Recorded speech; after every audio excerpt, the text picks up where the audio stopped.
হয়ে গেলে বলবে স্যার হয়ে গেছে।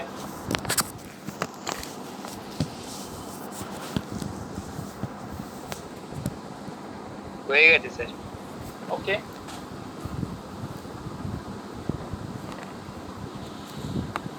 হয়ে গেছে স্যার। ওকে।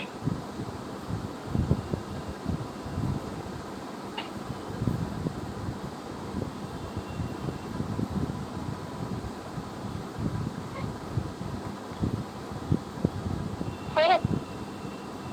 ওকে, তাহলে সবার মোটামুটি হয়ে গেছে তো? হ্যাঁ স্যার। ওকে ওকে, তাহলে এই কনসেপ্টটা সবার ক্লিয়ার হলো যে অনেকগুলো ভেক্টর থাকলে আমরা এইভাবে ডিস্ট্রিবিউট করতে পারি। চলো, ভেরি গুড। এবার আমরা একটু ভেক্টর থেকে একটা নতুনত্ব কিছু জিনিস আমরা করব এবং একটা প্রমাণ আমরা এবার করব।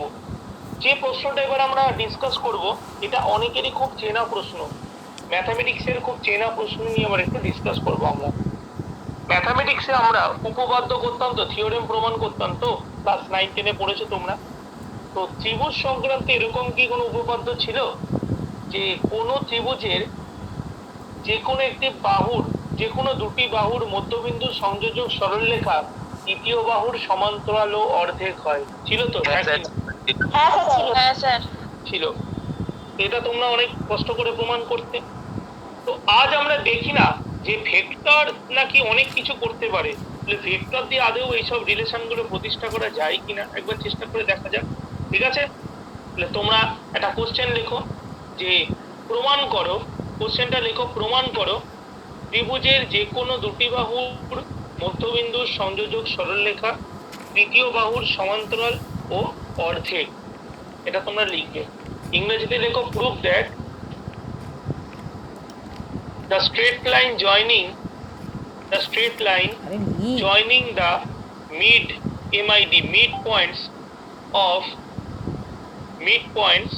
of any two triangle of any two sides কি রে কিছুই তো আওয়াজ of a triangle বাংলায় বলবে ধরো must be parallel to the third side কি লিখতে বলো সেটাও and it is বলবে half of ওইটা this. লিখেছি কি লিখেছি স্যার বাংলা এটা কি বলবো? উপরে হেডিং দিতে বলেছি ত্রিভুজের যে কোনো দুটি বাহুর মধ্যবিন্দুর সংযোজক সরলরেখা তৃতীয় বাহুর সমান্তরাল ও অর্ধেক।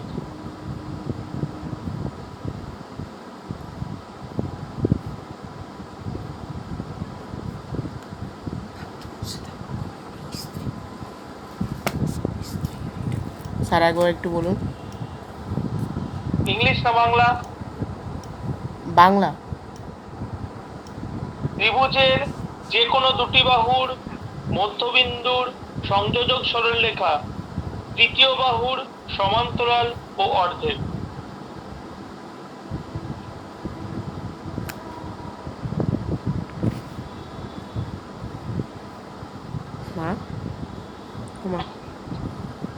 আচ্ছা, আমি এবার এক্সপ্লেনেশন করতে স্টার্ট করলাম। ওকে, দেখো তোমাদের চোখের সামনে একটা ট্রায়াঙ্গেল রয়েছে, রাইট? ট্রায়াঙ্গেলটার নাম কি? ধরো আমরা দিচ্ছি ট্রায়াঙ্গেলটার নাম হলো এ বি। চালিয়ে রেখেছি আমি একটু বাদে। এখন এবিসি ট্রায়াঙ্গেলের আমরা যদি ধরি এবি আর এসি, এই যে দুটো সাইড, এদের মিডল পয়েন্ট কোনগুলো? ধরো এদের যে দুটো মিডল পয়েন্ট, ধরো এইটা একটা মিডল পয়েন্ট আমরা ধরছি ডি, এই একটা মিডল পয়েন্ট আছে এটা ধরছি মনে করো ই। তাহলে ডি আর ই কে যদি আমরা যুক্ত করি, মিডল পয়েন্ট দুটোকে যোগ করলে এই এই এই স্ট্রেট লাইনটা আমরা পাচ্ছি, রাইট? বি। তো আমাদেরকে প্রমাণ করতে হবে কি যে beta is half of BC and B is parallel to BC. এটাই তো আমাদের প্রুফ করতে হবে। ওকে, তো এটা প্রুফ করব কি পদ্ধতিতে? এটা প্রুফ করব আমরা ভেক্টোরিয়াল মেথড বা ভেক্টর পদ্ধতিতে। তো সেটা প্রমাণ করার রাস্তা কি সুন্দর প্রমাণটা দেখো। আমরা যখনই এই ধরনের প্রশ্ন পাবো আমরা কি অ্যাপ্লাই করব? ত্রিভুজ সূত্র বা ট্রায়াঙ্গেল ল। তো আমরা বি কে যদি শীর্ষবিন্দু বা ভার্টেক্স ধরি, তাহলে আমরা এদিক বরাবর যদি যাই, এটাকে একটা ভেক্টর আর এটাকে যদি আমরা একটা ভেক্টর ধরি, তাহলে ডেফিনেটলি এদিকে একটা ভেক্টর হবে। তোমরা মিলিয়ে নাও, BC plus CA is equal to B A. আমরা বলতে পারি তো হ্যাঁ কি না according to triangle law? Yes or no বলো। আমরা ত্রিভুজ এ বি সি এখানে যদি ত্রিভুজ সূত্র বা ট্রায়াঙ্গেল অ্যাপ্লিকেশন করি তাহলে আমরা লিখতে পারি এখানে লব্ধি বা রেজাল্টেন্ট ভেক্টর হলো B A vector, that is equal to কত লিখতে পারি আমরা BC vector plus C A vector. Yes or no please সবাইকে জিজ্ঞেস করছি বলো, এটা লেখা যায় তো? হ্যাঁ কি না? হ্যাঁ স্যার 100% লেখা যায়। এখন আমি তোমাদের যখন অফলাইন ক্লাসও করেছিলাম তখন আমি তোমাদের বলেছিলাম ভেক্টরের ডিরেকশন বলতে কিন্তু পার্টিকুলার কোনো রেখা বা কোনো লাইন অবধি সীমাবদ্ধ থাকে না, তাই তো? তার মানে বি থেকে ডি অবধি ডিরেকশন না, অ্যাকচুয়ালি ডিরেকশনটা টুয়ার্ডস এ অবধি আছে। আর সি থেকে কেবলমাত্র ই পর্যন্ত ডিরেকশন না, ডিরেকশনটা আপ টু এ পর্যন্ত আছে, রাইট? ঠিক তো? হ্যাঁ কি না? বলে না একবার একটু বলবেন? আমি বলছি যে হ্যাঁ বলছি যে আমরা যদি সি বিন্দুতে দাঁড়াই সি, তাহলে সি বিন্দু থেকে যদি আমি তাকাই উপরের দিকে তাহলে সি এর সামনে কি আছে ই। দেখো সি থেকে ই অবধি ডিরেকশন দেওয়া হয়েছিল, তাহলে সি থেকে তো ই অবধি তাকিয়ে নেই, তাকিয়ে তো আছে এ পর্যন্ত, তাহলে ডিরেকশনটা তো সি থেকে এ পর্যন্তই হয়। তার মানে ই থেকে এ অবধিও ডিরেকশন হয়। সিমিলারলি বি থেকে ডি অবধি যেরকম হয় বি থেকে এ অবধি হবে ভেক্টর ডিরেকশন, তাই তো? এই দুটো জিনিস আমরা পেয়ে গেলাম। কনসেপ্ট ক্লিয়ার হয়েছে কি বললাম, হ্যাঁ কি না? হ্যাঁ স্যার ও হ্যাঁ স্যার আমি যদি এবার তোমাদের কাছে একটা ছোট্ট প্রশ্ন করি, মাথা ঠান্ডা করে শুনবে, তাড়াহুড়া করবে না। তোমরা বাবু একটা জিনিস চোখ দিয়ে দেখতে পাচ্ছ, এখানে আর একটা পুচকি ট্রায়াঙ্গেল তৈরি হচ্ছে, triangle A DE. am I right or wrong? হ্যাঁ স্যার এ ডিই একটা ট্রায়াঙ্গেল তৈরি হচ্ছে। খুব ভুল না বললেও যদি আমি ডি বিন্দুকে যদি শীর্ষবিন্দু ধরি তাহলে এদিক বরাবর একটা ভেক্টর কাজ করবে তো ডি, তাহলে D plus EA is equal to DA, এটা হবে তো ট্রায়াঙ্গেল সূত্র যদি লাগাই। DA vector is equal to কত হবে DE vector plus EA vector, হবে তো? হ্যাঁ কি না? সবাইকে জিজ্ঞেস করছি, রেসপন্স করো। আরে হ্যাঁ বল না রে। আমরা ট্রায়াঙ্গেল এ হ্যাঁ স্যার এই ছোট্ট ট্রায়াঙ্গেলটাতে আমি ত্রিভুজ সূত্র লাগাচ্ছি, লাগালে লব্ধি ভেক্টর বা রেজাল্টেন্ট কত হচ্ছে DA vector, right? Is equal to DE vector plus EA vector, এটা আমরা লিখতেই পারি। এইটুকু বুঝতে কারোর অসুবিধা নেই তো, হ্যাঁ কিনা বলো? তাহলে এটাকে আমরা 2 নম্বর ইকুয়েশন দিলাম। সবাই এগ্রি করছো হ্যাঁ কিনা? সবাইকে জিজ্ঞেস করছি বলো, এটুকু বুঝতে অসুবিধা নেই তো? না স্যার ওকে ফাইন ফাইন। না স্যার আচ্ছা এবার তোমাদের কতগুলো কথা বলি। প্রশ্নে তোমাকে পরিষ্কারভাবে উল্লেখ করে দেওয়া ছিল যে ডি বিন্দু হলো এ বি এর মধ্যবিন্দু, তাই বলে দেওয়া ছিল তো। আমরা ইনফরমেশনটা লিখতে পারি তো ডি হলো এ ও বি এর মধ্যবিন্দু, এটা পরিষ্কার বলা ছিল যে D is the midpoint of A B. যদি এটা সত্য হয় তাহলে আমরা যদি এই জিনিসটা লিখি D A is equal to half of B A, তোমরা কি আপত্তি জানাবে হ্যাঁ কি না? জানাবে কেউ? না স্যার না স্যার না স্যার হঠাৎ করে কেউ আমাকে বলে কেন স্যার আমি লিখতে পারি না AD equal to half of AB? লেখা যায় তো AD equal to half of AB, এটা কি লেখা যায়? হ্যাঁ স্যার লেখা যায়? না স্যার ওটা লেখা যাবে না। কেন যাবে না? কারণ স্যার একদম অ্যাবসলিউটলি রাইট। বললাম তো লেখা যাবে না। ডিরেকশন বি থেকে এর দিকে রয়েছে, ডি থেকে এর দিকে লজ্জা রয়েছে, আমরা লাগে। কখনোই উল্টো দিকে লিখতে পারি না। তাহলে তোমাদের কথা অনুযায়ী এই দুটোর মাথাতেও ভেক্টর সাইন দেওয়া ম্যান্ডেটরি, তাই তো? তোমরা বলছো ডিরেকশনের ব্যাপার থাকে, তাহলে এটার মাথায় ভেক্টর সাইন দিলাম। সিমিলারলি আমরা তোমাদের প্রশ্নে বলে দেওয়া অনুযায়ী বলতে পারি ই হলো এসি এর মধ্যবিন্দু, তাই তো? কি না? এটা বলে দিয়েছিল তো অঙ্কে, আমি কোন ক্লাসে এটা কথা অঙ্কে আমাদের বলে বলবো? দেওয়া রয়েছে। গল্প করা করতে ই হ্যাঁ ইজ দা কোনো গল্পও করি না। is the midpoint of B A.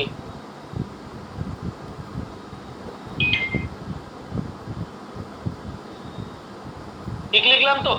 তাহলে আমরা কি এইটা লিখলে তোমাদের কোনো আপত্তি আছে? দেখো তো EA is equal to half of CA.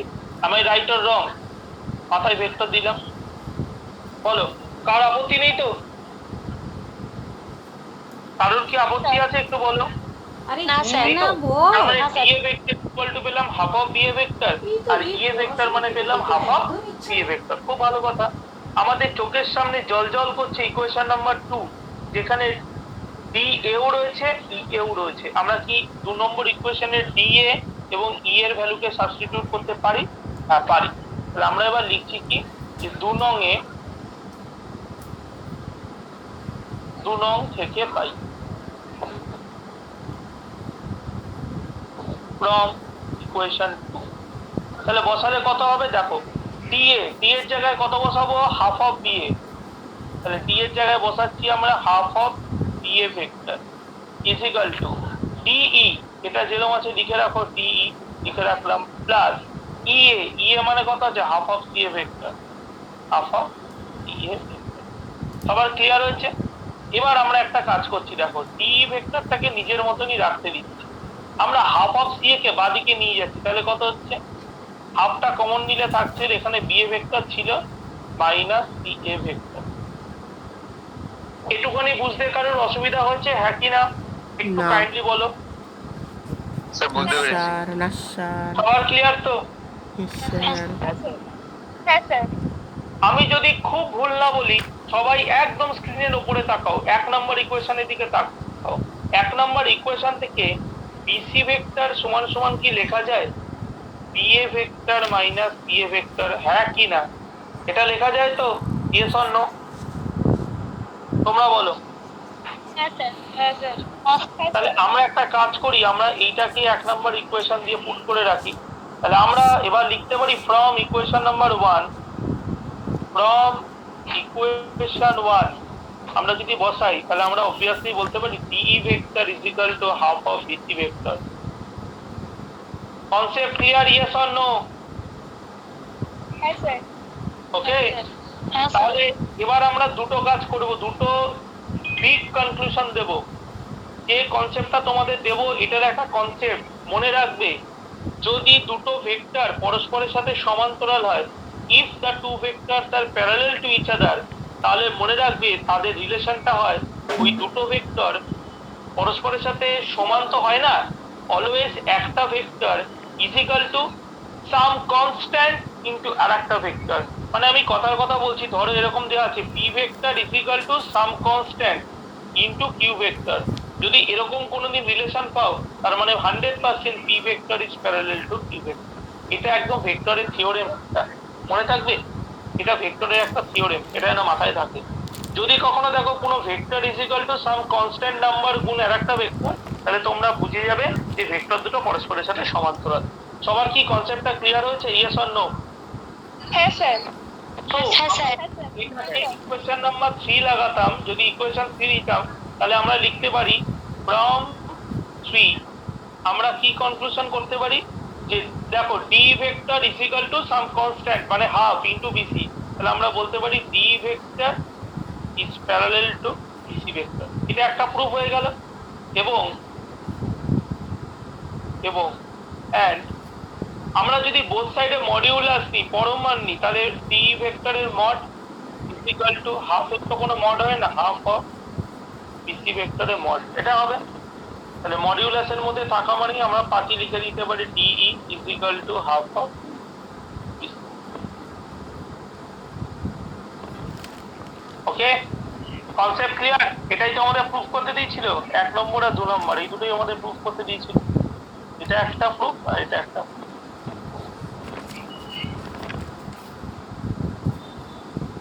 এবার আমি সবাইকে জিজ্ঞেস করবো, বলো কারো কোনো প্রবলেম হচ্ছে কিনা, প্লিজ টেল মি।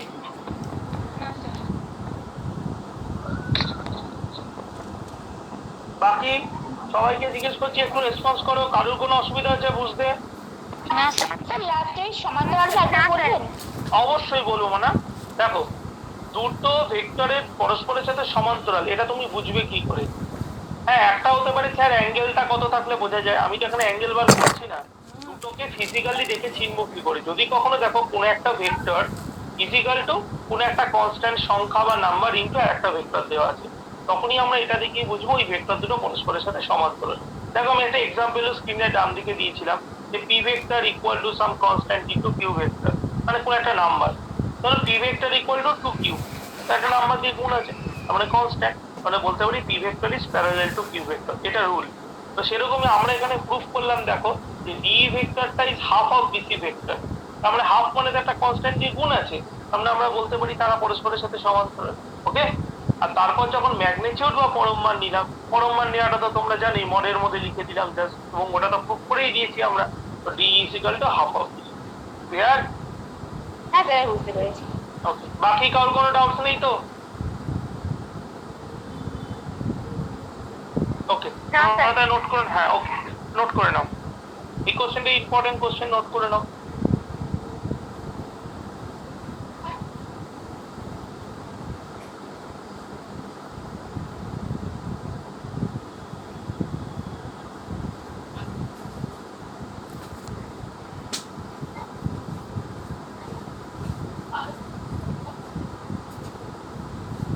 নোট হয়ে গেল তো?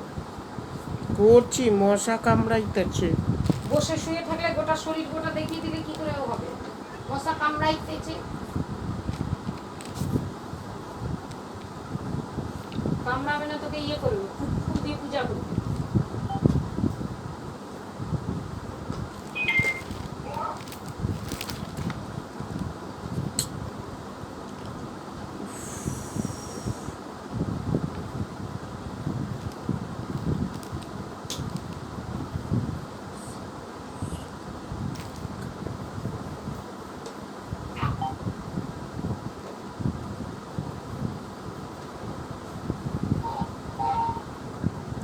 তুই লিখলি না,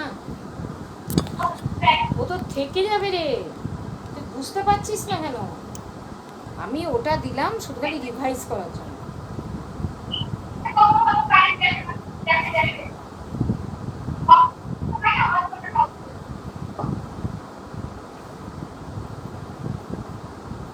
হতেই পারে। কে রে?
আবার কি ঠান্ডা লাগাবি নাকি রে? নাক সরসর করছিস?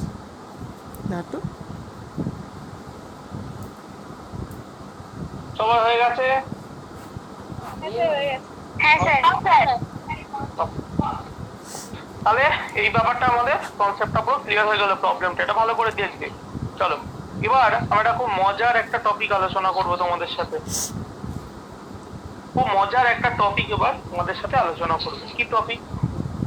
আচ্ছা বলো তো, আমরা অনেক সময় তো দেখতে পাই যে ট্রেনে যখন যাই আমরা বা বাসে করে যখন যাই, আমরা কোনো জিনিসকে অতিক্রম করলাম বা ক্রস করলাম বা কেউ আমাদেরকে ক্রস করলো, আমাদের সাপেক্ষে সে কি মনে হয়? গতিশীল মনে হয়। তো ট্রেনে করে যখন গাছগুলো যখন উল্টো দিকে দৌড়াতে শুরু করে তখন মনে হয় তো গাছগুলো গতিশীল, তাই তো? আমরা ছোটবেলায় পড়েছি এবং রিয়েল লাইফে তো দেখেছি জিনিসগুলো। কিন্তু বাস্তবে কে গতিশীল থাকে? তুমি না গাছ? তোমরাই গতিশীল থাকো, এটাই তো স্বাভাবিক হওয়া। ঠিক একই রকম ভাবে যে কোনো জিনিস, ধরো দুজন দৌড়াচ্ছে, তাদের মধ্যে একজন ফার্স্ট হলো একজন সেকেন্ড হলো, কে ফার্স্ট হলো বা সেকেন্ড হলো তুমি বুঝলে কি করে? বিকজ তুমি হলে অবজারভার। তোমার সাপেক্ষে কেউ ফার্স্ট হলো, তোমার সাপেক্ষে কেউ সেকেন্ড হলো। অর্থাৎ একজনের সাপেক্ষে অন্য কোনো বস্তুর বা একটা বস্তুর সাপেক্ষে অন্য কোনো বস্তুর যে গতি বা মোশন, তাকে বলা হয় বাংলায় আপেক্ষিক গতি, ইংরেজিতে বলা হয় relative velocity. Very very very important topic. আবার বলছি, কোনো একটি বস্তুর গতির সাপেক্ষে অন্য একটি বস্তুর গতিকে আমরা বলি আপেক্ষিক গতি, ইংরেজিতে বলা হয় রিলেটিভ মোশন। যে কোনো একটা বডির রেসপেক্টে একটা বডির যে ভেলোসিটি, তাকে আমরা বলবো রিলেটিভ মোশন। ধরো দুটো বস্তু আছে, তারা একই দিকে দৌড়াচ্ছে, তাদের রিলেটিভ ভেলোসিটি হয় একজনের রেসপেক্টে আর একজনের ভেলোসিটি কত, তাকে আমরা বলবো রিলেটিভ ভেলোসিটি বা বাংলায় যাকে আমরা বলবো আপেক্ষিক বেগ। তোমার ক্লিয়ার হচ্ছে কনসেপ্টটা আপেক্ষিক বেগ কাকে বলে? দুটো গতিশীল বস্তু কোনার, দুটো গতিশীল বস্তু দুটোই মোশনে আছে, এরকম বস্তুর একজনের রেসপেক্টে আর একজনের যে মোশন বা গতি, তাকে আমরা বলবো আপেক্ষিক গতি বা রিলেটিভ মোশন। সবার ক্লিয়ার? হ্যাঁ স্যার ওকে, তো তোমরা হেডিং দাও আপেক্ষিক গতিবেগ। তোমরা হেডিং দাও আপেক্ষিক গতিবেগ।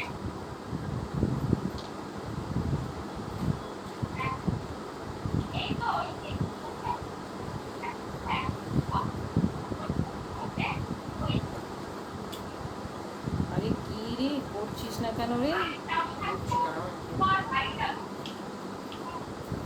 তুই তো কিছুই লিখছিস না, কিচ্ছু করছিস না, কি ব্যাপার?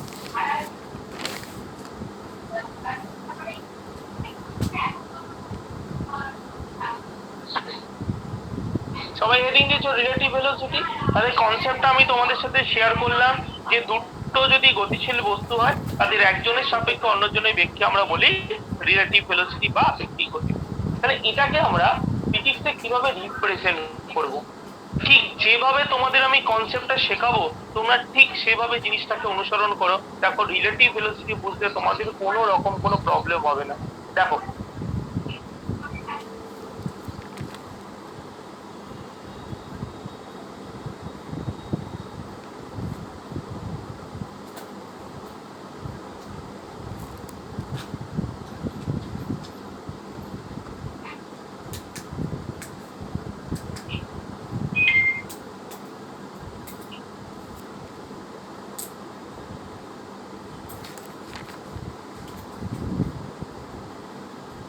তোকে পড়তে হবে না কোনো দিনও, কিছুই বুঝছিস না, কিছু করছিস না। ভালো করে লক্ষ্য করো, আমরা একটা ছবি এঁকেছি। একটা বস্তু আছে এ, সে ডান দিক বরাবর যাচ্ছে, একটা বস্তু যাচ্ছে বি, সে ওয়াই অক্ষের দিক বরাবর যাচ্ছে। তোমরা সবসময় একটা কথা মনে রাখবে, আপেক্ষিক গতি বার করার জন্য দুজনকে আমাদের কনসিডার করতে হয়। একজনকে বলা হয় অবজারভার, বাংলায় যেটাকে বলে আমরা পর্যবেক্ষক, এবং অপরটিকে বলা হয় বস্তু। মনে থাকবে। তাহলে কে কে থাকবে? একটা দর্শক থাকবে, একটা বস্তু থাকবে, একটা অবজেক্ট থাকবে, একটা থাকবে অবজারভার। মনে থাকবে তো সবার? এবং মোস্ট অফ দা টাইম আমরা ক্যালকুলেশনের জন্য যে অবজারভার বা যে দর্শক, তাকে আমরা এক্স অক্ষ বরাবর ধরে থাকি। এটা কোনো তর্কের বিষয় না, তোমরা ওয়াইতে ধরতেই পারো, সেটা তোমাদের চয়েস। ইন জেনারেল কনসেপ্টে যারা দর্শক হয় বা অবজারভার হয়, তাদেরকে অলওয়েজ কোন দিকে প্লেস করা হয়? এক্স অক্ষের দিকে। এবং অবজারভারের ভেলোসিটিকে আমরা ইউ দিয়ে ডিনোট করব, তাহলে ইউ ভেক্টর। ওকে, তার মানে ও থেকে এ বরাবর এদিক বরাবর কার মোশন বা কার গতি না অবজারভার, যেটাকে আমরা বলছি, মনে থাকবে তো? ইউটা কার জন্য লিখলাম আমি এখানে মেনশন করে দিচ্ছি, ইউ ইজ ফর অবজারভার, যার বাংলায় নাম হলো পর্যবেক্ষক। ক্লিয়ার? এবং ওয়াই অক্ষের দিকে যে যাবে তাকে আমরা বলবো বস্তু বা অবজেক্ট, তার ভেলোসিটিকে আমরা ভি দিয়ে লিখবো, ভি। এটা হলো অবজেক্ট বা বস্তু, এটার ভেলোসিটিকে আমরা কোন দিকে দেবো? ওয়াই অক্ষের দিকে। সবার কি বোঝাতে পেরেছি সবাইকে? ইয়েস অর নো একবার রেসপন্স করবে। হ্যাঁ স্যার। Okay?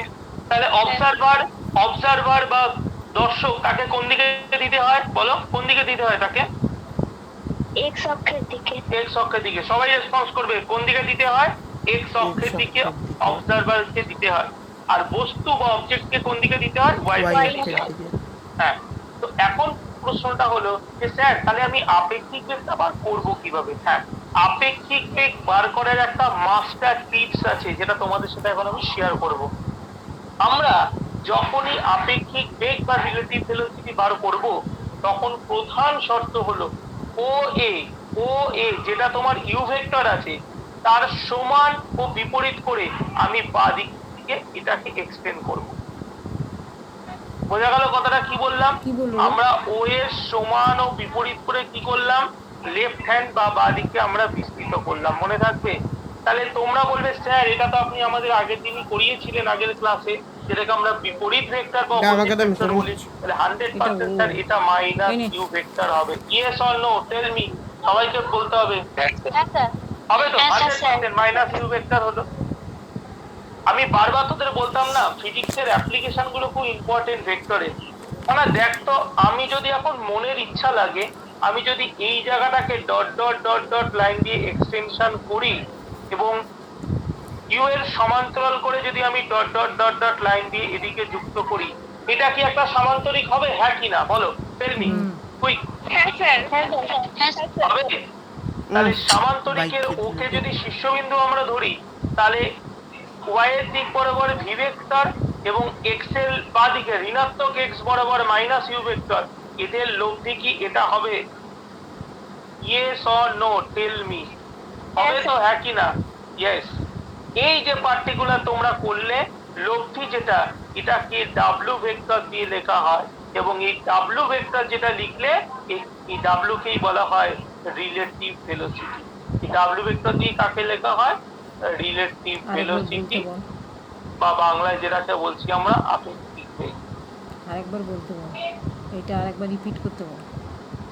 এটাই হলো ডাব্লিউ। সবাইকে বোঝাতে পেরেছি? Yes or no? স্যার এটা আরেকবার একটু রিপিট করে দিন না। হ্যাঁ স্যার। অবশ্যই, নিশ্চয়ই রিপিট করবো, 100%। আমরা সব সময় ধরবো অবজারভার বা যে পর্যবেক্ষক সে সব সময় এক্স অ্যাক্সিসে যাবে, যে অবজেক্ট বা বস্তু সে ওয়াই এর দিকে যাবে। আপেক্ষিক বেগ বার করার নিয়ম কি?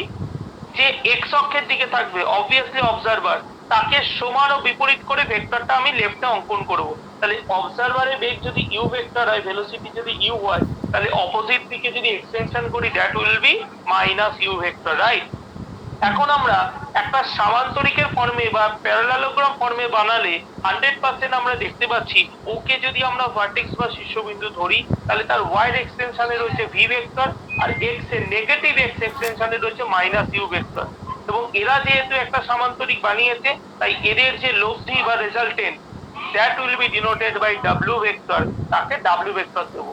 এবং এই যে লব্ধিটা মাইনাস ইউ এবং ভি, এদের যে লব্ধি সেটাকে দেওয়া হচ্ছে ডাব্লিউ, এবং একেই আমরা বলবো আপেক্ষিক বেগ বা রিলেটিভ ভেলোসিটি। তাই আমরা লিখতেই পারি W vector is equal to V vector minus U vector. এটাই হলো লব্ধি, ঠিক যেন ভেক্টরের বিয়োগ। am I right or wrong? ঠিক কি বেঠিক বলো সবাই? হ্যাঁ স্যার। হ্যাঁ স্যার। সুতরাং আপেক্ষিক বেগ, ভালো করে বুঝেছিস? কি? সুতরাং আপেক্ষিক বেগ যেটাকে আমরা সকল বলছি রিলেটিভ ভেলোসিটি। এটা ডব্লিউ আঁকলি না, বুঝবি কি করে পরে? কোথায় ডব্লিউ আঁকলাম? এই যে ডব্লিউ লিখেছি সেটা, W vector is equal to তাহলে V vector minus U vector. Okay, এইখানে আরো বাবু লিখে দিতে কনসেপ্ট ক্লিয়ার তো সবার? রিলেটিভ ভেলোসিটি সম্বন্ধে কারোর কোনো ডাউটস নেই তো? সামন্তরিক তো প্লিজ আমাকে একটু বলে দাও। সেটা লিখতে হতো ভালো একদম করে। সরাসরি ক্লিয়ার। তাহলে মনে থাকবে তো রিলেটিভ ভেলোসিটি বার করতে দিলে কি করতে হবে স্যার? করতে হবে এক্স অক্ষে যে থাকবে সে অবজারভার হয়, আর এক্স অক্ষটাকে ঋণাত্মক এক্সে আমরা সমান বিপরীত করে বর্ধিত করে মাইনাস ইউ করবো, এবং মাইনাস ইউ আর ভি তাদের লব্ধি যেটা হবে সেটাই হবে অ্যান্সার। Concept clear? ডান? সবার ডান তো? ইয়েস অর নো একবার বলে দাও। স্যার হ্যাঁ স্যার হ্যাঁ স্যার এবার একটা মাস্টার স্ট্রোক দিই। বাদিকে তুমি যেটা করলে সেটা তো তুমি ইচ্ছা করে ড্রয়িং করেছো আপেক্ষিক বেগ বার করার জন্য। বাস্তবে বস্তু মানে অবজারভার আর অবজেক্ট তারা পরস্পরের সাথে আলফা কোণে আনত ছিল তো, হ্যাঁ কিনা দেখো আমি ছবিতে এঁকেছি। ইয়েস অর নো সবাই রেসপন্স করবে, আমি হাইলাইট করে দিলাম। বাস্তবে দুজনে আলফা কোণে আনত ছিল তো, হ্যাঁ কিনা বলো? হ্যাঁ স্যার আনত ছিল। কিন্তু বর্তমানে কি আলফা কোণ নিয়ে কোনো কাজ হলো বাবু? হলো তো না। হলো কোনটা নিয়ে? V vector and minus U vector, that is this angle. দেখো লাল কালি দিয়ে যেটা করেছি এই অ্যাঙ্গেলটা নিয়ে কাজ হলো তো। এই অ্যাঙ্গেলের ভ্যালুটা কত মানা বাবু বলো তোমরা? পাই মাইনাস আলফা না? 180 ডিগ্রি মাইনাস আলফা তো, হ্যাঁ কিনা? সবাই বলবে ছবি দেখে। হ্যাঁ স্যার 100%। দেখো শুরুতে ইউ ভেক্টর আর ভি ভেক্টর এদের মাঝখানে অ্যাঙ্গেল ছিল আলফা, কিন্তু তোমার থিওরি অনুযায়ী আপেক্ষিক বেগের থিওরি অনুযায়ী ভি ভেক্টর আর মাইনাস ইউ ভেক্টর এদের মাঝখানে অ্যাঙ্গেল কত হচ্ছে? তাহলে 180 ডিগ্রি থেকে বাদ দিতে হবে pi minus alpha. Is it clear সবার? ওকে। হ্যাঁ স্যার তোমরা আমার কাছে তখনই জানতে চাইবে স্যার আপনি তো চালাকি করলেন, আপনি কোনটাকে বার করলেন এই কারণে, কারণ আমরা এর পরবর্তী প্রশ্ন আপনাকে এটাই থ্রো করব যে স্যার আপনি তো রিলেটিভ ভেলোসিটি ভেক্টর রিপ্রেজেন্টেশনটা করালেন W vector equal to V vector minus V vector, কিন্তু লব্ধি ভেক্টর যেটা বার করলেন যার নাম আপনি বললেন আপেক্ষিক ভেক্টর বা রিলেটিভ ভেলোসিটি, তার তো একটা পরম মান থাকবে, ম্যাগনিটিউড থাকবে। সেটা কি করে কত হবে স্যার? আমরা এবার লিখতে পারি যে আপেক্ষিক বেগের পরম মান, আমি জাস্ট পরম মান লিখছি, তোমরা তো বুঝেই যাবে কার পরম মান, বা যেটাকে ম্যাগনিটিউড আমরা বলছি। আপেক্ষিক বেগের ম্যাগনিটিউড আমি লিখলাম। তাহলে এটা ইকুয়াল টু কত হবে? তার মানে ডাব্লিউ ফর্মুলা কি বলো? R equal to root over A square plus B square plus 2ab cos alpha, এটাই ফর্মুলা ছিল। তাহলে আর এর জায়গায় এখানে ডাব্লিউ বসবে রুট ওভার এ মানে হলো, এ মানে তুমি নাও কাকে নেবে? A B. তুমি এ মানে ইউ কে নিতে হবে, তাহলে তোমাকে ইউ স্কয়ার প্লাস বি মানে হলো ভি, বি সবসময় ভি কে নেবে, তাহলে ভি স্কয়ার মানে হবে B square plus 2 U V cos. এই জায়গাটা একটু সাবধান, তাড়াহুড়া করবে না, অনেকেই কস আলফা লিখে ফেলে। না, আলফা তো অ্যাঙ্গেল কার মধ্যে? ইউ আর ভি এর মধ্যে, কিন্তু আপেক্ষিক বেগ ডাব্লিউ কার মধ্যে হচ্ছে? মাইনাস ইউ আর ভি। তাহলে মাইনাস ইউ আর ভি এর মধ্যে অ্যাঙ্গেল কত? Pi minus alpha. তো we have to write pi minus alpha. সবার কি একটুখানি ক্লিয়ার হয়েছে? ইয়েস অর নো বলো? হ্যাঁ স্যার হ্যাঁ স্যার খুব সাবধান, খুব সাবধান, আলফা লিখবো না, pi minus alpha, because relative velocity বা আপেক্ষিক বেগ হয় পাই মাইনাস আলফার মধ্যে। চলো তাহলে ফাইনালি এটাকে যদি আমরা সলিউশন করি তো we get W is equal to root over you square plus B square minus 2uv cos alpha. অনেকেই প্রশ্ন করবে স্যার মাইনাস কেন হলো? কারণ তোমরা ম্যাথামেটিক্সে জানো cos 180 ডিগ্রি মাইনাস থিটা মানে মাইনাস cos থিটা হয়, দ্যাটস ওয়াই এখানে মাইনাস হলো। তো this will be the magnitude or বাংলায় যেটাকে বলা হয় পরম মান কার? আপেক্ষিক বেগের। এই ফর্মুলাটা তোমাদের মুখস্থ করতে হবে, it is very much important formula. কারোর কি ডাউটস আছে কোনো? প্লিজ আমাকে একটুখানি বলো, কারোর কোনো ডাউটস আছে? Notes নেই? বাকিদের না স্যার ডাউট নেই তো? Concept clear? তাহলে তোমরা আমাকে আর একটা কোশ্চেনও করতে পারো, স্যার খুব ভালো হলো আপনি পরম মানটা আমাদের সুন্দর করে বার করে দেখালেন স্যার, কিন্তু আপেক্ষিক বেগ যে লব্ধিটা যেটা আপনি বলছেন তার তো মান আছে, যেরকম আপনি বার করলেন তার তো একটা অভিমুখ আছে, ডিরেকশনও আছে, তো সেটা স্যার কিভাবে পাবো? এটাও তো প্রশ্ন হতে পারে। আমি বললাম ডেফিনেটলি প্রশ্ন হতেই পারে আমরা কোথা থেকে পাবো, কিন্তু ফর্মুলা তো আমাদের জানা আছে। লব্ধি ভেক্টর এক্স অক্ষের সঙ্গে কত কোণ করে? থিটা কোণ করে, মনে পড়েছে? আমরা ত্রিভুজ এই সামান্তরিক সূত্র বা ত্রিভুজ সূত্র থেকে পেয়েছিলাম। তার মানে তাহলে আপেক্ষিক বেগের ক্ষেত্রে যে কোণ সেটা যদি থিটা হয়, অর্থাৎ লব্ধি ভেক্টর যদি এক্স অক্ষের সঙ্গে থিটা কোণ করে, তাহলে সেক্ষেত্রে অভিমুখ কোন দিকে হবে?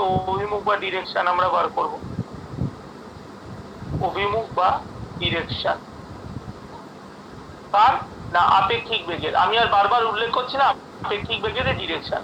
তো আমি যদি খুব ভুল না বলি তোমাদের এই ফর্মুলাটা আমি পড়িয়েছিলাম, দেখো তো বাবু, tan of theta is equal to b sin alpha divided by a plus b cos alpha। এটা কি পড়ানো হয়েছিল? প্লিজ একটু বলবে। হ্যাঁ স্যার 100%। যেখানে যেখানে থিটাটা, আমি আবার বলছি, থিটা হলো অ্যাঙ্গেল বোঝার জন্য লিখে নে রে। বিটুইন পরে যাতে কার কার ডাব্লিউ ভেক্টর অসুবিধা এন্ড না হয়। ইউ ভেক্টর, অর্থাৎ এই অ্যাঙ্গেলটা, এই বড় অ্যাঙ্গেলটা, যেটাকে আমরা থিটা বলবো, রাইট? তাহলে তোমরা বলবে স্যার আপনি তাড়াহুড়া করবেন না, ধীরে ধীরে মানটা লিখুন। আমি বললাম ঠিক আছে, তাড়াহুড়া করছি না, tan থিটা লিখলাম। স্যার এখানে বি মানে কাকে ধরেছেন? পরিষ্কার ভাবে বলে দিচ্ছিলাম, বি মানে কত আছে? ভি। তাহলে বি এর জায়গায় আমরা কত লিখবো? V sine alpha. কি লিখবো না 180 ডিগ্রি মাইনাস আলফা লিখবো? বলো। 180 degree pi minus minus alpha লিখবো তো? Yes or no? সবাইকে জিজ্ঞেস করছি, বলো একটু বলো সবাই। হ্যাঁ স্যার। অ্যাঙ্গেলটা তো আলফা নয়, পাই মাইনাস আলফা। তাহলে ভি, আমি এটা জাস্ট, এটা নিয়ে আবার কেউ কিন্তু মাথা খারাপ করো না, এটা কিন্তু তোমাদের ভেক্টরের ফর্মুলাটা লিখেছি, এবার আমরা মান বসাচ্ছি ডান দিকের ফর্মুলায়। এটা নিয়ে কেউ মাথা ঘামিও না, আমি করার দিয়ে রাখলাম, এটা নিয়ে মাথা ঘামাবে না।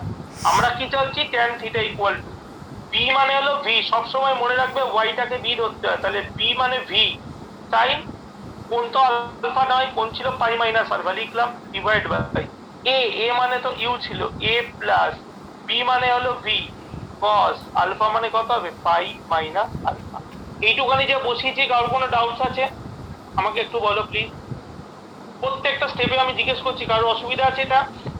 না স্যার। ওকে। তো ফাইনালি হ্যাঁ, তো ফাইনালি যদি আমরা ক্যালকুলেশন করি তাহলে কত হবে বাবু? tan of theta is equal to, দেখো sin 180 ডিগ্রি মাইনাস থিটা মানে sin থিটা ইয়ার, তো অবভিয়াসলি ওপরে হবে হলো v sin আলফা বাই নিচে ইউ, তো ইউ থাকলো। Point to be noted, cos 180 degree minus alpha মানে মাইনাস cos আলফা, তাহলে এটা মাইনাস হবে v cos আলফা।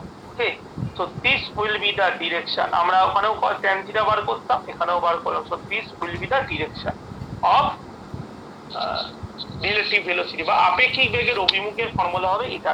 আমি বারবার বলছি, দুটো ফর্মুলা ভীষণ ভালো করে তোমরা মুখস্থ করবে, মনে রাখবে। এটা তো মুখস্থ না, পুরোটাই কনসেপচুয়াল মনে রাখার। এই যে ফর্মুলাটা, এই ফর্মুলাটা দুটোই হাইলাইটও করে দিচ্ছি ফর্মুলাগুলো। This two formulas are very much important. কি রে, হাইলাইট করে দিয়েছে তো, লিখেছিস? কারো কোনো ডাউটস আছে আপেক্ষিক বেগের এই টপিকে?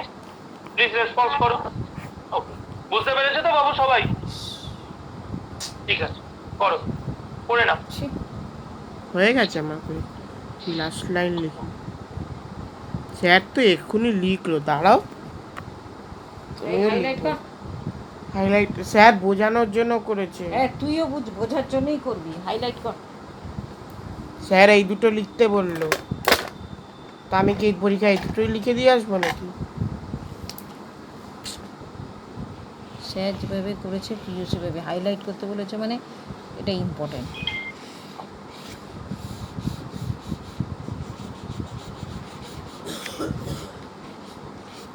স্যার কি আর এমনি এমনি করেছে? ডব্লিউ ইকুয়াল টু, এটা কোথায় করেছিস এটা? এই যে উপরেটা W equal to UV square, কোথায়? হ্যাঁ, জানি না।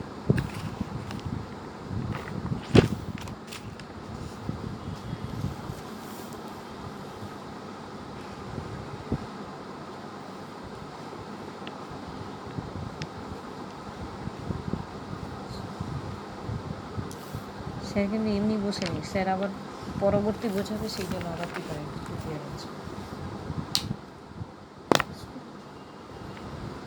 নাচো। আমি না আমার গাড়ি যাচ্ছে, তুই ঠিক মতন করছিস না। আমি নাচতে যাবো কোন মুখে?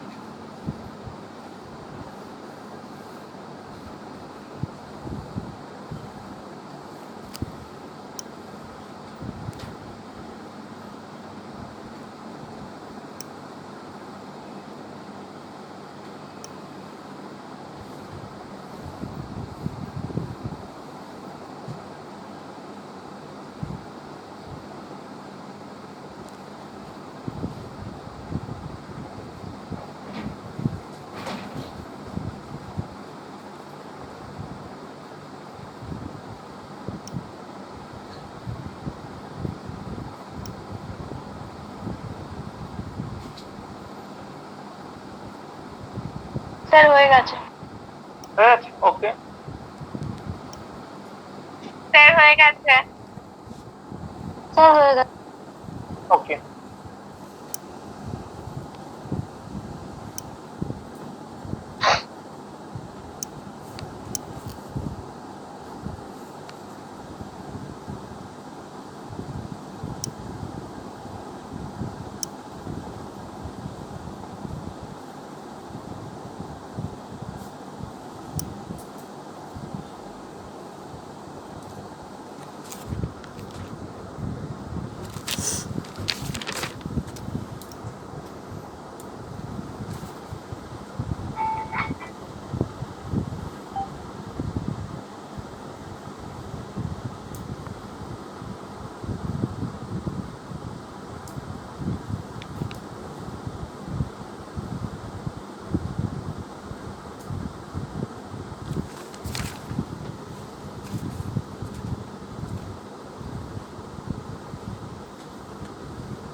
কে কাশছে? বাবু সবার হয়ে গেছে? হুম। হ্যাঁ স্যার। ওকে, হ্যাঁ স্যার। হ্যাঁ স্যার। ওকে, ভেরি আমার গুড। কখন লেখা হয়ে গেছে? তাহলে আমি নেক্সট আলোচনা করি। বাবু তোমাদের সবার হয়ে গেছে তো? তাহলে আমি নেক্সট আলোচনা করব। হ্যাঁ স্যার। ওকে, চলো। আমি পার্টিকুলারলি এই কনসেপ্টটাকে কাজে লাগিয়ে একটা প্র্যাকটিক্যাল, এই কনসেপ্টকে কাজে লাগিয়ে আমি একটা প্র্যাকটিক্যাল রিয়েল লাইফের এক্সাম্পল তোমাদের সাথে শেয়ার করব, যেটা আমরা প্রত্যেককেই ফেস করি। বৃষ্টির গতি, মোশন অফ রেইন। কি করে তোমরা বুঝলাম? আমার সাথে আশা করি একমত হবে, যখন বৃষ্টি পড়ে হাওয়ার অনুপস্থিতি, আমি মানে সবসময় যে হাওয়া হাওয়া হয় তা তো নয়, হাওয়ার অনুপস্থিতিতে যদি আমরা ভাবি, ধরো বৃষ্টি পড়ছে, তো বৃষ্টি কিরকম ভাবে পড়ে? একদম উল্লম্ব ভাবে নিচের দিকে পড়ে, তাই তো? সবাই এগ্রি করবে তো, হ্যাঁ কি না? হুম। যখন বৃষ্টি পড়ে, বৃষ্টি কিরকম পড়ে? উল্লম্ব ভাবে নিচের দিকে পড়ে, হাওয়ার অনুপস্থিতিতে। এখন ব্যাপারটা হলো যে এই অবস্থায় কেউ যদি সাইকেল চালিয়ে যাও বা বাইক চালিয়ে যাও, বৃষ্টিটা কি তার গায়ে লম্বালম্বি ভাবে পড়ে না ট্যাচড়া ভাবে পড়ে? বলো তো। তাছাড়া ভাবে পড়বে। বেঁকে পড়ে, ট্যাচড়া ভাবে পড়বে, কখনো সোজা পড়ে না। এবার আমার একটা প্রশ্ন হলো যে কেন বৃষ্টিটা ট্যাচড়া ভাবে পড়ে, লম্বা ভাবে পড়ে না? এটা তো একটা ফ্যাক্টর, তাই না? মানুষ যে গতিশীল। স্যার আমি তো দাঁড়িয়েছিলাম যখন, তখন তো আমার গায়ে লম্বালম্বি বৃষ্টি পড়ছিল, মানে পারপেন্ডিকুলারলি নিচের দিকে পড়ছে। কিন্তু স্যার যখনই আমি সাইকেল চালাচ্ছি বা গাড়ি চালিয়ে যাচ্ছি স্যার, তখনই দেখছি বৃষ্টিটা তির্যক ভাবে, অর্থাৎ তির্যক ভাবে, ট্যাক্সের ভাবে আমার গায়ে ধাক্কা মারছে। কেন এমন হয় স্যার? এটা হয় আপেক্ষিক গতির জন্য। তার জন্য হয় আপেক্ষিক গতি, ডিউ টু রিলেটিভ মোশন। মনে থাকবে তো, ভেরি ভেরি ইম্পর্টেন্ট প্রবলেম এটা, এক্সাম ওরিয়েন্টেড প্রবলেম। তোমরা টপিকের হেডিং দাও বৃষ্টির গতিবেগ, তোমরা হেডিং দাও বৃষ্টির গতিবেগ, ইংরেজিতে মোশন অফ রেইন।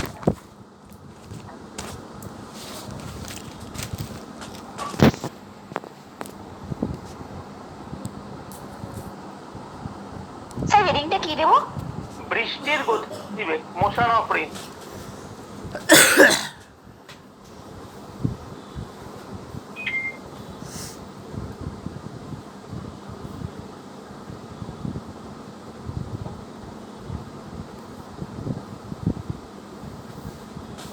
আচ্ছা, আমরা একটা স্কিমেটিক ডায়াগ্রাম এঁকে তোমাদের বোঝানোর চেষ্টা করব।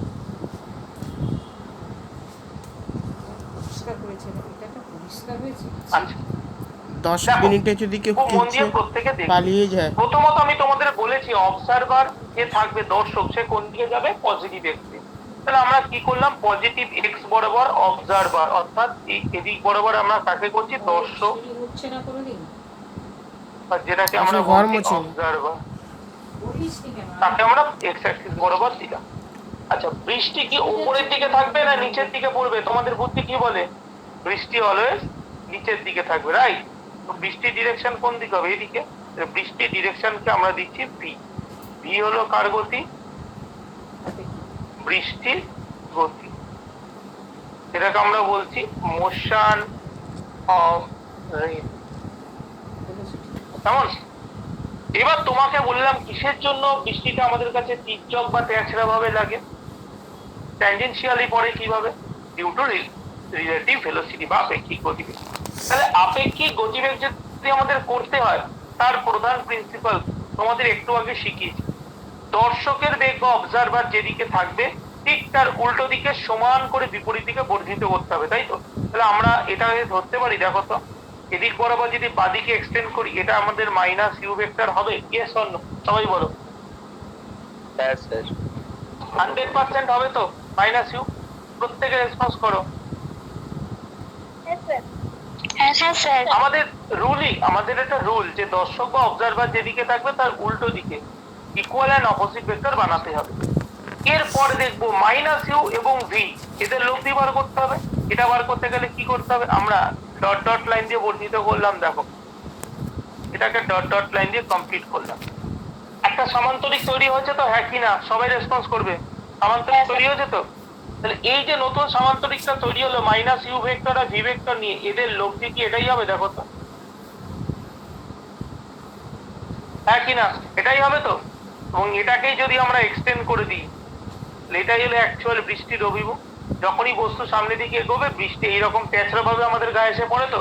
দেখো এটাই প্র্যাকটিক্যালি সত্য তো, ইয়েস অর নো? হ্যাঁ স্যার। প্রত্যেকে বলো। এটাই হলো একদম ফিজিক্সের প্রপার এক্সপ্লেনেশন যে বৃষ্টি কেন আমাদের গায়ে তীর্যক ভাবে পড়ে, তেছড়া ভাবে, ট্যানজেনশিয়ালি কেন পড়ে। যখন আমরা দাঁড়িয়ে থাকি বৃষ্টি কিন্তু নর্মালি ভি যেদিকে আছে সেরকম ভাবে পড়ে, যখনই দর্শক গতি নিয়ে চলতে শুরু করবে তখনই বৃষ্টির গতি তার কাছে তীর্যক বলে মনে হয়, ট্যানজেনশিয়ালি পড়ে। তার প্রধান কারণ হলো আপেক্ষিক গতিবেগ। তাই ডাব্লিউ দিয়ে আমরা কত লিখবো? আপেক্ষিক গতিবেগ। ওকে, এবং এটাকেই কি বলা হবে? এই ডাব্লিউটাই কি হবে? বৃষ্টির বেগ, মানে বৃষ্টির যেটা আপেক্ষিক বেগ। সুতরাং বৃষ্টির আপেক্ষিক বেগ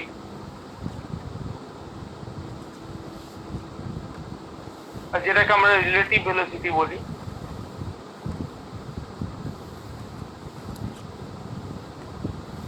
সেটাই কত হচ্ছে? এটা ডাব্লিউ ভেক্টর দিয়ে আমরা বোঝাবো। ক্লিয়ার? তো স্যার এটা একটু আরেকবার বলবেন, আমি তো লেফট করে গেছিলাম। এই ডাব্লিউ ভেক্টরটা, হ্যাঁ হ্যাঁ বলো বলো কোনটা? এই ডাব্লিউ ভেক্টরের জায়গাটা আমি লেফট করে নিশ্চয়ই গেছিলাম। নিশ্চয়ই নিশ্চয়ই নিশ্চয়ই নিশ্চয়ই বলছি। দেখো তোমার ছবিটা ক্লিয়ার তো? তাহলে আমরা ডাব্লিউ ভেক্টরটা পেলাম কোথা থেকে? তুমি যখন চুপচাপ দাঁড়িয়ে রয়েছো বৃষ্টির সময়, তাহলে বৃষ্টি লম্বালম্বি ভি বেগে পড়ছে। যখনই তুমি ডান দিকে চলতে শুরু করলে, অর্থাৎ দর্শক বা অবজারভার হিসাবে তুমি যখনই সামনের দিকে এগিয়ে গেলে, তখনই তোমার গায়ে তেছড়া ভাবে পড়ছে। তার কারণ কি? আপেক্ষিক বেগের জন্য বা রিলেটিভ ভেলোসিটি। আপেক্ষিক বেগ বা রিলেটিভ ভেলোসিটি বানাতে গেলে তোমাকে কি করতে হয় আমি বলেছি, দর্শক বা অবজারভার যেদিকে যাবে তার সমান আর বিপরীত করে বিপরীত দিকে বানাতে হবে তো। এটা জানো তুমি, মনে আছে? তাহলে সেটাকে আমরা করেছি ইউ এর সমান আর বিপরীত করে কত করেছি? মাইনাস ইউ ভেক্টর আমরা লেফট হ্যান্ড সাইডে ড্র করেছি, রাইট? তাহলে এবার আমাকে মাইনাস ইউ ভেক্টর এবং ভি ভেক্টরকে জুড়ে আমরা একটা সামান্তরিক বানিয়েছি, দেখো। এবং সেই সামান্তরিকের লব্ধি কোন দিক থেকে পড়ছে? দেখো আমরা নিচের দিকে ডাব্লিউ ভেক্টরটা পেয়েছি, এবং এই ডাব্লিউ ভেক্টরই হলো মাইনাস ইউ ভেক্টর এবং ভি ভেক্টর এদের লব্ধি। এবং এটাই হলো বৃষ্টির আপেক্ষিক বেগ বা রিলেটিভ ভেলোসিটি। এবং এটাকে যদি আমরা এক্সটেন্ডেড করি, তাহলে আমরা পরিষ্কার দেখতে পাচ্ছি যে গতিশীল দর্শকের কাছে বৃষ্টি ট্যানজেনশিয়াল অর্থাৎ তীর্যক ভাবে তার গায়ের মধ্যে পড়ছে। এটাই তার কনসেপ্ট। এবার ক্লিয়ার হয়েছে? হ্যাঁ স্যার। ক্লিয়ার তো বাবু? কারোর কোনো ডাউটস নেই তো বৃষ্টির গতি নিয়ে? সবাইকে জিজ্ঞেস করছি, প্লিজ একবার বলে দাও হ্যাঁ কি না। না স্যার। ওকে ওকে ফাইন। তাহলে দেখো এটা একদম প্র্যাকটিক্যাল, কিন্তু যেটা প্র্যাকটিক্যালি ঘটে আমরা সেই ঘটনাটাই তোমাদের সাথে শেয়ার করলাম। তো তোমরা এবার নিশ্চয়ই জানতে চাইবে, স্যার তাহলে এক্ষেত্রে আপনি বলুন যে বৃষ্টির যে আপেক্ষিক বেগ, যে বেগে বৃষ্টি আমাদের গায়ে এসে পড়ে, সেই বেগের ভ্যালু বা ম্যাগনিটিউড কত? হ্যাঁ অবশ্যই। সুতরাং আপেক্ষিক বেগের মানটা কত? তাহলে সুতরাং W equal to root over, formula কি, U square plus V square minus 2uv cos alpha, তাই তো? আমি যদি খুব ভুল না বলি, বৃষ্টি আমাদের সাপেক্ষে কিভাবে পড়ে? লম্বভাবে পড়ে তো, হ্যাঁ কি না? সবাই রেসপন্স করবে। বৃষ্টি আমাদের সাপেক্ষে কিভাবে পড়ে? স্থির অবস্থায় লম্বভাবে পড়ে তো। তাহলে লম্বভাবে পড়লে কোনটা 90 ডিগ্রি হয়? তো ইয়েস অর নো, সবাই রেসপন্স করো। 90 ডিগ্রি হবে। তাহলে U square plus B square minus 2uv cos 90, cos 90 এর ভ্যালু কত হয়? 0। তাহলে cos 90 এর ভ্যালু যদি 0 হয় তাহলে আলটিমেটলি কত পড়ে থাকবে? Root over you square plus B square. তো এটাই হলো বৃষ্টির বেগের মান। যদি আমরা আমাদের নিজেদের গতি এবং বৃষ্টি কত বেগে পড়ছে জানি, তাহলে root over you square plus B square ফর্মুলাটায় বসালে বৃষ্টি গতিশীল অবস্থায় আমাদের গায়ে কত জোরে আঘাত করবে সেটা আমরা বার করতে পারবো। আর একটা মজার কথা তোমাদের সাথে শেয়ার করি, তোমরা আমাদের সাথে একমত হবে। তোমরা কেউ যদি কখনো সাইকেলে বা গাড়িতে চলেছো, তো যখন বৃষ্টি পড়ে, বৃষ্টি পড়ছে ঝিরিঝিরি, তোমরা সাইকেল চালিয়ে বা গাড়িতে করে তাড়াতাড়ি করে বাড়ি আসার চেষ্টা করেছো তো? এরকম কোনো না কোনো সময় করেছো সবাই? সবসময় করি। করেছো? হ্যাঁ স্যার। আমি যদি খুব ভুল না বলি, একটা কথা মনে করো তো, তোমরা যত জোরে সাইকেল চালাবে বৃষ্টি তত জোরেই তোমাদের গায়ে লাগে, তাই তো? হ্যাঁ স্যার। হবে, 100% লাগতে হবে। তুমি যত তাড়াতাড়ি ওর থেকে পালাতে চাইবে, ও তোমার গায়ের মধ্যে তত বেশি জোরে লাগবে। কারণটা কি জানো? তোমরা ভালো করে দেখো, বৃষ্টির যে আপেক্ষিক বেগ বা রিলেটিভ ভেলোসিটি, যেটা ডাব্লিউ তুমি বার করেছো বাবু, এর মানটা কত হচ্ছে? Root over you square plus V square. V তো ছেড়ে দাও, ভি তো বৃষ্টির গতিবেগ, বৃষ্টিতে একটা বেগে পড়ছে, কিন্তু তার সাথে তো ইউ আছে। অর্থাৎ বৃষ্টি যে তির্যক বেগে তোমার গায়ে ধাক্কা মারছে, তার মধ্যে তোমার বেগটাও ইনক্লুডেড আছে। তাহলে তুমি যত বেশি বেগে চালাবে, ডাব্লুর মান তত বাড়বে, তাই তো? হ্যাঁ কি না? ইয়েস অর নো, সবাই বলো। ঠিক বললাম তো? তুমি যত জোরে গাড়ি বা সাইকেল চালাবে, অর্থাৎ ইউ এর মান যত বাড়বে, u square plus V square মান তত বাড়বে। তাহলে এটার মান যদি বেড়ে যায়, তাহলে ডাব্লুর মান, অর্থাৎ বৃষ্টি যে বেগে তির্যক ভাবে তোমার গায়ে পড়ছে ট্যানজেনশিয়ালি, তার ভ্যালুটাও বাড়তে থাকবে। সেই কারণে বৃষ্টি আমাদের গায়ে তত জোরে লাগে। দেখবে তুমি নর্মালি বৃষ্টি বলছে, তুমি বাইক নিয়ে যখন যাবে, বাইকে যাবে, বৃষ্টি তোমার গায়ে ছাট মারবে বা তির্যক ভাবে একটু বেশি জোরে লাগবে। এটি তার কারণ। আর তুমি যত জোরে চালাবে তত জোরে তোমার গায়ে লাগবে। ক্লিয়ার? এটা ফ্যাক্ট। নাম্বার 2, এটা তো গেল বৃষ্টির আপেক্ষিক বেগ বা বৃষ্টি কত জোরে মানছে তার পরম মান। এবার যদি কেউ বলে বৃষ্টি দর্শকের সাপেক্ষে বা অবজারভারের সাপেক্ষে রেসপেক্টে কতটা অ্যাঙ্গেলে ইনক্লাইন্ড হবে, তাহলে অবশ্যই সেই একই কথা বারবার আমাদেরকে বলতে হচ্ছে। আমাদেরকে কার মান বার করতে হবে? এখানে ট্যান থিটার মান বার করতে হবে, তাই তো? তাহলে দেখো, আমার এখানে বিশেষ কিছু খুব একটা বলার দরকারও নেই। আমি দেখো অলরেডি কিন্তু তোমাদেরকে দেখো, আমি অলরেডি তোমাদেরকে এখানে করে রেখে দিয়েছি। দেখো ফর্মুলাটা, যে ট্যান থিটা ইজিক্যাল টু কত করেছি বাবু? V sine alpha by u minus v cos alpha. এটা আমি তোমার কাছে বার করে রেখেছি, রাইট? তাহলে আমরা এখানে আলফার জায়গায় কত বসাবো? 90 ডিগ্রি, কারণ আমরা অলরেডি ফর্মুলাটা বলে দিচ্ছি। সুতরাং দর্শকের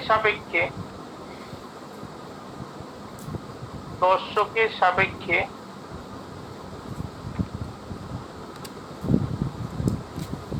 বৃষ্টির কোন অ্যাঙ্গেল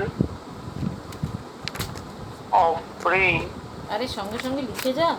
উইথ লিখে নিচ্ছি। রেসপেক্ট টু অবজারভার, এটা কত হবে? না দেখো, তাহলে tan of theta is equal to v sine আলফার মানে কত পেয়েছি আমরা? 90 ডিগ্রি। তাহলে v sine 90 divide by u minus v cos 90 degree. Clear সবার? তাহলে সাইন 90 মানে কত? 1। তাহলে উপরে কত হবে? শুধুমাত্র ভি ডিভাইড বাই কস 90 এর ভ্যালু হলো 0। তাহলে কত হবে? V by u. তাহলে ফাইনালি কত পেলাম? tan theta equal to v by u. তাহলে এখান থেকে আমরা অনায়াসেই এই স্টেপটা লিখতে পারি। এক সেকেন্ড আমি একটু নামিয়ে দিই, তাহলে ঝামেলা মিটে যাবে। Just a second.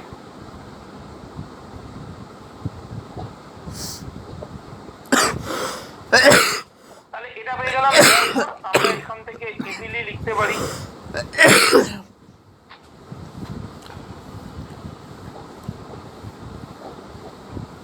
তাহলে আমরা লিখতে পারি therefore theta equal to tan inverse v by 2, এটাই হবে answer। বলো কারো বুঝতে কোনো অসুবিধা হচ্ছে হ্যাঁ কি না? সবাই একটু রেসপন্স করো। একদম সিম্পলি আমাদের যা ফর্মুলা ছিল আমি ফর্মুলাতে খালি মান বসিয়েছি, কারণ এখানে আলফা ইকুয়াল টু 90 ডিগ্রি, এখানে আর বলার কোনো স্কোপই নেই। আলফা যে এই আলফাটা কত ডিগ্রি আছে? 90 ডিগ্রি, সুতরাং এখানে আর বলার কোনো স্কোপই নেই, তো সেটা বসিয়ে দিলেই হয়ে যাবে। ক্লিয়ার সবার? একই না বলো? হ্যাঁ স্যার। চলো নোট করে নাও তাহলে তোমরা সবাই।